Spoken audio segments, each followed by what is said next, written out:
जिंदगी में आपका भी ध्यान नहीं लग रहा। ज्यादा सोचने की वजह से बार बार आपको घबराहट होती है और आपका हृदय भी जोर जोर से धड़कता है और बार बार निगेटिव विचार आपके भी दिमाग में आते हैं। तो इस ज्यादा सोचने वाली बीमारी से बचने के लिए और इस बीमारी को दूर करने के लिए आज हम आपको एक बौद्ध भिक्षु की कहानी के माध्यम से आपकी समस्या का हल बताएंगे। तो आज के इस कहानी को पूरा देखें ताकि आप भी इस कहानी को सुनने के बाद आपकी समस्या से छुटकारा पा सके। तो चलिए आज के कहानी की शुरुआत करते हैं। एक बार चीन के एक हिस्से में बहुत बड़ा मठ था जहां लगभग 500 भिक्षु रहते थे। वो सभी अपने गुरु के मार्गदर्शन में खुद को जानने का अभ्यास कर रहे थे।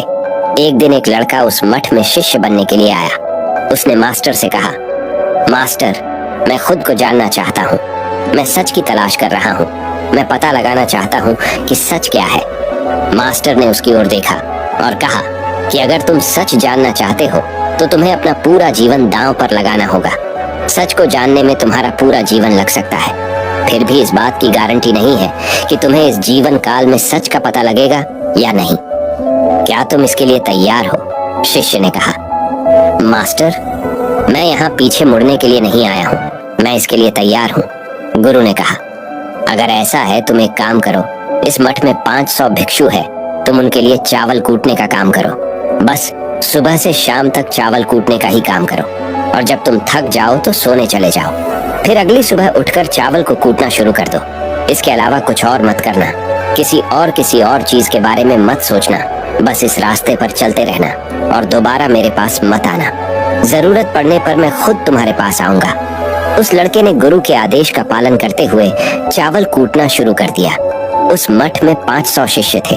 उन सभी को समय समय पर भोजन की आवश्यकता पड़ती थी, इसीलिए वह बहुत जल्दी उठ जाता था और रात को देर तक चावल कूटता रहता था। जब वह थक जाता तो उसी कमरे में सो जाता था जहां वो चावल कूटता था। वो किसी से बात नहीं करता था और ना ही कोई उससे बात करने के लिए उसके पास आता था। कुछ महीनों तक चावल कूटते हुए उसके मन में पुराने विचार आते रहे, लेकिन उन विचारों को कोई नया विषय नहीं मिला तो वह अपने आप ही मिट गए। धीरे धीरे उसके मन में विचार कम होने लगे। कुछ सालों के बाद तो वो अपना नाम तक ही भूल गया। वह हमेशा चुप रहता और विचारहीन अवस्था में बस चावल कूटता रहता। उसने ना तो कभी ध्यान किया था और ना कभी शास्त्र पढ़ा था। मठ के बाकी शिष्य उसे मूर्ख समझते थे। ऐसा करते हुए 12 साल बीत गए। 12 साल बाद एक दिन मास्टर ने घोषणा की, अब मेरा आखिरी समय आ रहा है और मुझे अपना उत्तराधिकारी चुनना है जो मेरे बाद मठ का मुखिया होगा।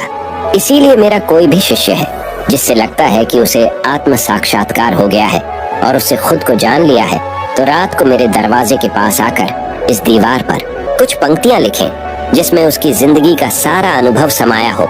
कई शिष्यों ने ऐसा करने के बारे में सोचा, पर मठ के प्रमुख शिष्यों में से एक ने वहां जाकर कुछ पंक्तियां लिखी। उसे बौद्ध धर्म ग्रंथों का बहुत ज्ञान था। सभी शिष्यों को लगता था कि वो इस मठ का उत्तराधिकारी बन सकता है।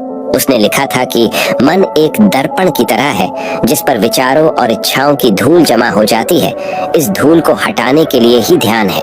जिसकी धूल हट जाती है और मन का दर्पण साफ हो जाता है, वो मोक्ष को प्राप्त कर लेता है।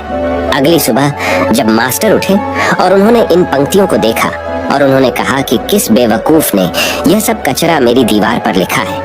वो शिष्य जिसने यह लिखा था वो चुप रहा। हालांकि उसने जो पंक्तियां लिखी थी वो ज्ञान से भरी थी, लेकिन यह सब किताबी ज्ञान था। वो शिष्य बहुत चालाक था। उसने पंक्तियां लिखी पर उसने नीचे अपने हस्ताक्षर नहीं किए, क्योंकि वो स्वयं इसके बारे में निश्चित नहीं था कि ये सही है या नहीं, क्योंकि उसे आत्म साक्षात्कार नहीं हुआ था। गुरु ने पंक्तियों को पूरी तरह से खारिज कर दिया। ये देखकर सभी हैरान रह गए। ये घटना पूरे मठ में चर्चा का विषय बन गई। इस विषय पर बात करते हुए 2 शिष्य उस शिष्य के पास से गुजरे जो 12 साल पहले यहाँ आया था और दिन रात चावल कूटता रहता था। दोनों की चर्चा सुनकर वह धीरे से हंस पड़ा। दोनों शिष्य ने उसे पूछा कि तुम क्यों हंस रहे हो? दोनों शिष्य की नजर में यह चावल कूटने वाला तुच्छ ही भिक्षु था। किसी ने उसे ना तो कभी ध्यान करते हुए देखा था, ना ही कभी शास्त्र पढ़ते हुए। हर कोई उसे मूर्ख समझता था जो बस चावल को ही जानता था। उस मठ में बहुत बड़े बड़े विद्वान थे, लेकिन उस चावल कूटने वाले को किसी से कोई मतलब नहीं था। इसीलिए वह दोनों शिष्य उसे मुस्कुराता हुआ देखकर चकित रह गए। उन्होंने फिर उससे पूछा कि तुम क्यों हंस रहे हो।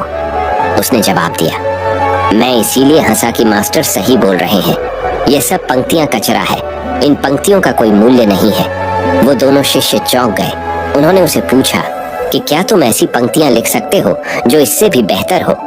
चावल पीसने वाले ने जवाब दिया, नहीं, क्योंकि मैं अनपढ़ हूँ, लेकिन हाँ, मैं कुछ पंक्तियां कह सकता हूँ।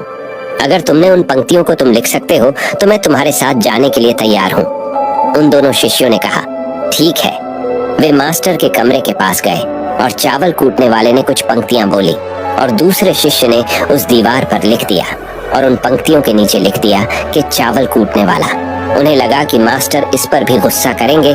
जो पंक्तियों उसने लिखने के लिए कहा था बहुत अद्भुत थी और वो पंक्तियां थी, मन तो बस एक का भ्रम है ना, तो मन है, ना ही मन का कोई दर्पण है, और जब मन ही नहीं है तो धूल कहाँ ठहरेगी। जो ये जानता है वो सच को जान गया। जब गुरु ने ये पंक्तियां देखी तो वे आधी रात को उठे और चावल कूटने वाले के पास गए। वह सो रहा था। मास्टर ने उसे जगाया और कहा कि ये लो, मेरी छड़ी और मेरे वस्त्र ले लो।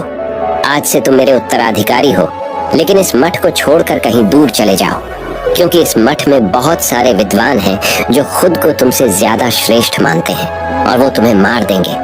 वो इस बात को बर्दाश्त नहीं कर सकते कि एक साधारण सा चावल कूटने वाला उनसे ज्यादा विद्वान निकला। तुम्हें वह सारा ज्ञान हो गया है जो मुझे है। तुम्हें यह सारा ज्ञान चावल कूटते कूटते हुआ है, और मुझे पता है कि तुम जहाँ भी जाओगे लोग तुम्हारे पास आने लगेंगे, क्योंकि जब कोई फूल खिलता है तो उसकी महक हर तरफ फैलने लगती है। उसने अपने गुरु के पैर छुए और रात को ही वहां से चला गया। अगर हम अपनी जिंदगी में देखें तो पाएंगे बहुत से लोग सोचते हैं कि ध्यान केवल एक ही जगह बैठकर आंखें बंद कर कर ही किया जा सकता है, लेकिन हकीकत में ऐसा नहीं है। ध्यान तो चलते चलते भी किया जा सकता है, अपना कुछ काम करते हुए भी ध्यान किया जा सकता है। असल में ध्यान का मतलब यह है कि आप जो भी काम कर रहे हैं उसे अपनी शिद्दत से करें कि आपको आपके शरीर का ख्याल भी ना रहे। बिल्कुल उस चावल पीसने वाले की तरह जो चावल कूटने में इतना मग्न हो गया कि उसको खुद का कोई ख्याल ही नहीं रहा। उसने चावल कूटते हुए ही उसने आत्म साक्षात्कार प्राप्त कर लिया। हर समय वर्तमान में रहना और कुछ नहीं सोचना। मन तब तक ही है जब तक विचार है। जब विचार ही नहीं रहेंगे तो मन भी गायब हो जाएगा। जब मन ही नहीं रहेगा तभी तुम अपने आप को अच्छे से जान पाओगे। असल में हमें अपने वास्तविक रूप को जानने के लिए कोई अन्य साधना करने की आवश्यकता नहीं है। हम जो कुछ भी कर रहे हैं बस उसमें हमें पूरी तरह से खो जाने की जरूरत है। अपने काम में इस कदर से लीन हो जाओ कि आपका काम भी ध्यान बन जाए। दोस्तों, उम्मीद है कि आपको यह वीडियो पसंद आया होगा। अगर वीडियो पसंद आया हो तो दोस्त और परिवार के साथ यह वीडियो को शेयर जरूर करें ताकि उनको भी थोड़ी सी मदद मिले। मिलते अगले वीडियो में, तब तक अपना ख्याल रखें। धन्यवाद।